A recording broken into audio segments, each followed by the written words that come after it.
皆さんこんにちは。歌舞伎 YouTuber の電脳和風です。今日は新橋演舞場裏表忠臣蔵の初日に来ましたということで、團十郎さんどんな昼夜で舞台を見せてくれるか楽しみです。それでは忠臣蔵の世界行ってみましょう。レッツゴー。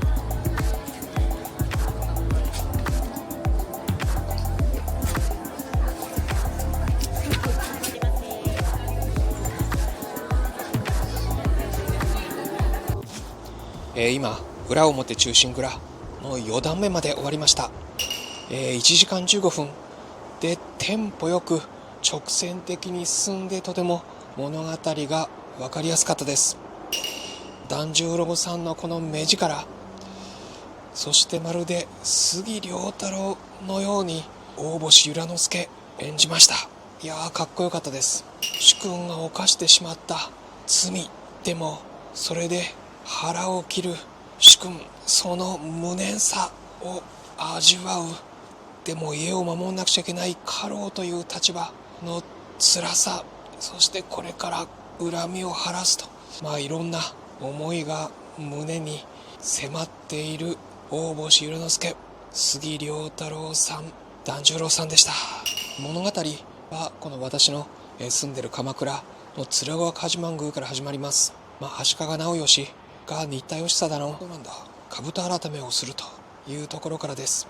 そこで直義を中心に居並ぶ部下たち、その中で顔を上げるとき、そこでまずは河野諸直、この悪い肉々しい役、顔を上げた瞬間の團十郎さんの目、枠に満ちてました。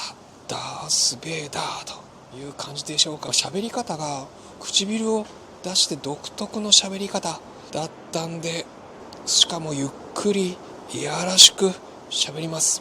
梅玉さんが演伴がやってるんですけども、妻の顔用御前にちょっかいを出す河野諸直、そしてその顔用御前が河野諸直のラブレターにつれない返事をする。怒って河野諸直パシパシと円半眼の胸を叩く梅玉さん、くーっと苦痛にまみえる。そして刀を抜いてしまう。電柱です、電柱だということではっと気づく。そして詫びる。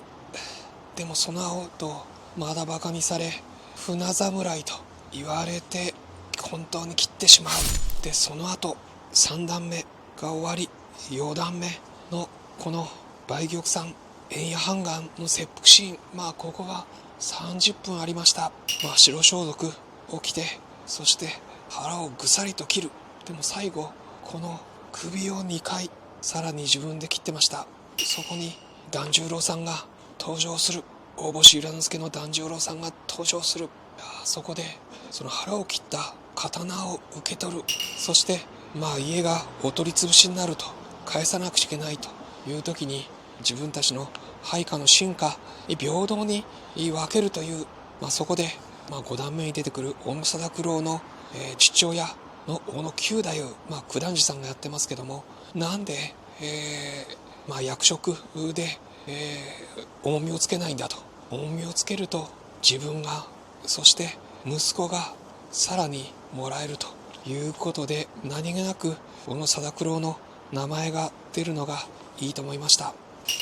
そしてその切腹を見に来た足利の使いを切ってやろうという血気盛んなたくさんの家臣たちが出てくる。でもそれを團十郎の大星由良之助が止める。で止めた後、みんな去った後、この刀を出して刀の血を自分の手につけて舐めるんですね。主君の血を、この悔しい血を体に入れるというシーンもありました。ということで、とてもストーリーが分かりやすい、直線に進むというのが、とても良かったと思います。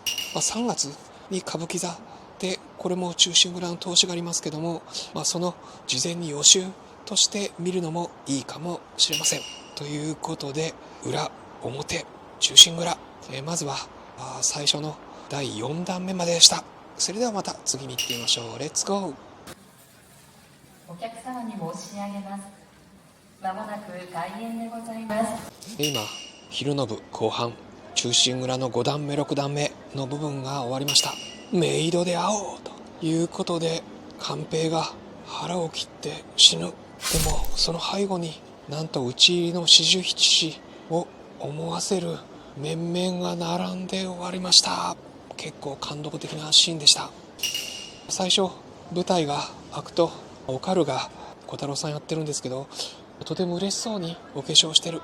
母親がなんでそんな嬉しそうなんだと聞くと、夫のためになら、私は嬉しいと、病院に行くのも嬉しいというふうに答えていました。小太郎さん可愛かったです。でその後いよいよ小野貞九郎の有名な場面に入ります。私以前海老蔵時代に見たんですけど、このシーンかっこよかったです。それがまだ見れるのか。藁の小屋の前におかるの父親が来る。祇園から50両を持ってくる。それを奪い取る。有名な藁の小屋から手がぐっと伸びて、その50両を取る。でその後パーンと撃たれるのかなと思ったら、なんと今回は貞九郎の父親の九太夫が出てきました。九太夫がすっかり落ちぶれた姿、息子が50両を取ったのを見る。ポーンと貞九郎、欲しがる九太夫に50両を渡してしまう。そしてそのまま貞九郎は傘をパラリと広げてから去ってきました。その後なんと九太夫がイノシシの代わりに撃たれました。パーンと撃たれて死ぬ。でそこに官兵が来る。撃った官兵が来る。イノシシだと思って引っ張る。有名な紐で足にくくりつけて引っ張る。動かない。引っ張って触ってみる。で50両を見つける。去ってく。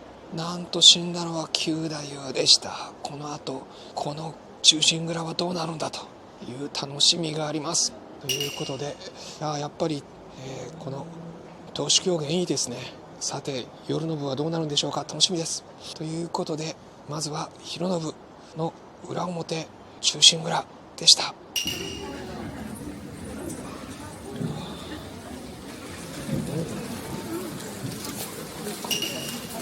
今夜の部の前半3幕目が終わりました。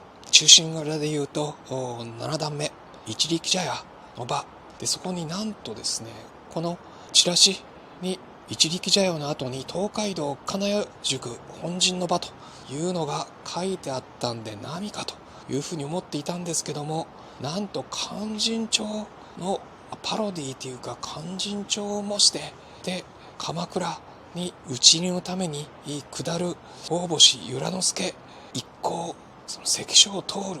でそこで通るために加古川本蔵の名前を語って通ろうとするが、本物の加古川本蔵が出てくる。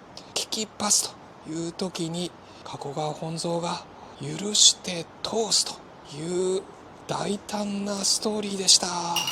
そしてその前の一力茶屋のところではなんと5段目で、今回は貞九郎が生き残っていましたけども、貞九郎が一力茶屋のこの床下に潜んで大星由良之助の意を読むという役をやっていました。でも文を読んでそのまま殺されるんじゃなくて、なんと河野諸直のいう方にそれを伝えに行くと。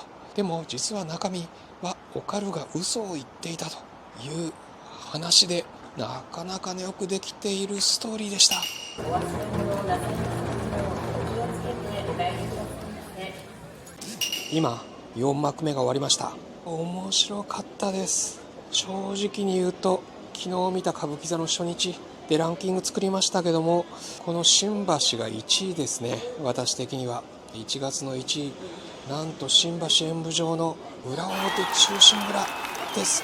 7代目の團十郎さん、7代目の團十郎というと歌舞伎18番を制定したり、あと派手なために享保の改革でしばらく謹慎を食らったりした名優ですけども、その7代目の團十郎が作ったというこの裏表忠臣蔵、よくできてますね。スペクタクルもあるし、でも最後討ち入り後また河野諸直の一派が追っ手を差し向けているという話来て、で四十七士がさっき出すところ、そこに由良之助の團十郎さんが現れて、切腹で争いは終わる、仇討ちはこれまで言って平和を宣言して争いを終わらせることを宣言して終わります。そして最後えいえいおーで終わります。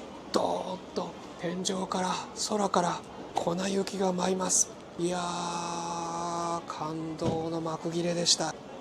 やはりこういう昼夜見て投資狂言、しかも知ってる忠臣蔵が少し違う部分があって、小野貞九郎が結構いい味を出してました。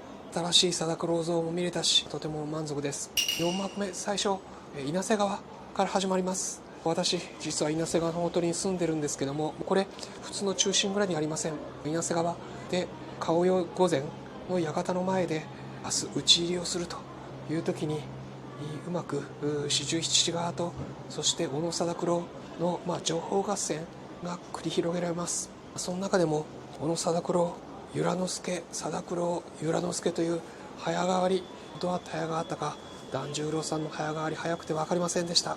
見どころです。最後船で稲瀬川を下っていく、そしていよいよ討ち入りの場面です。討ち入りの場面でも大星由良之助、そして貞九郎、由良之助、貞九郎と何度も変わる。途中右團次さんもこの大向こう大立ち回りを見せました。雪の中での争い、雪煙をうまく使った演出でした。そして討ち入りが終わった後、劇の中ではその貞九郎を官兵の亡霊が討ち取ったと、パーンとまた鉄砲で撃って討ち取ったという設定なんですけども、なんで私のとこに来ないのという時にまた官兵の團十郎さんが現れます。そしてそこでなんとボタンちゃんと新之助くんが若い頃のおかる官兵で踊ります。ボタンちゃんうまいですね。首のしなり方も、手の指先までとても気を使っていて素敵な踊りでした。踊り自身はこの2人の踊り自身は7分間くらいなんですけども、みんな大きな拍手を送ってました。そしていよいよ最後の平和宣言をする。そしてその2人の後に貞九郎の亡霊として團十郎さんが宙乗りを見せました。1回だけじゃなくて2回3回、お客さんに視線を送って満面の自信を持った貞九郎でした。そして最後にさっき言った平和に向かう四十七士ということで、壮大なこの忠義を中心としてますけども、最後に平和を宣言して泣かせる、感動する大団円でした。ということで本当に昼夜見て、楽しかった。これぞ歌舞伎の力、芝居の力という感じがしました。ぜひおすすめです。ということでぜひ皆さんいいねやチャンネル登録をお願いします。歌舞伎座のランキング毎月お届けしてますし、それ以外にも今月実は文楽にも行く予定です。2025年、正月本当に歌舞伎座、そして新橋演舞場と充実しています。ぜひ今年も歌舞伎を楽しみましょう。それでは歌舞伎 YouTuber の電脳ワフでした。それではまた。